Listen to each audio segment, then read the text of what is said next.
Në pyllin e sodës në Vlorë, situata sa vjen e bëhet më shqetësuese.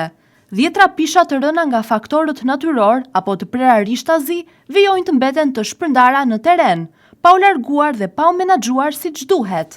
Pamjet e filmuara gjatë paradites tregojnë qartë kaosin që po shpaloset në këtë zonë të rëndësishme të gjelbër të qytetit, e cila prej vitesh vuan nga mungesa e mirëmbajtjes.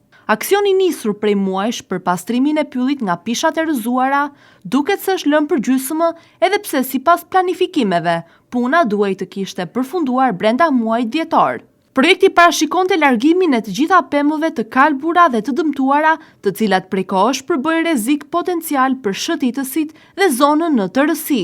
Shumica e tyre janë të degraduara, të thara dhe teje të rrezikshme, duke rritur mundësinë e aksidenteve apo përhapjes së zjarreve në sezonet e nxehta.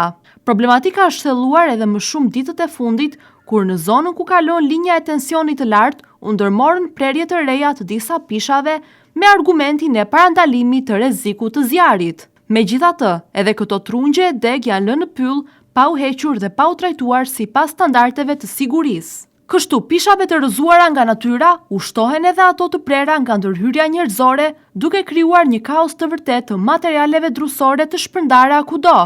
Banorët dhe vizitorët e zonës shprehen të indinjuar nga kjo situatë, e cila jo vetëm prish estetikën e pyllit, por mbi të gjitha përbën një rrezik të drejtë për drejtë, sidomos në periudhat kur temperatura rritet dhe rritet rreziku i zjarreve masive.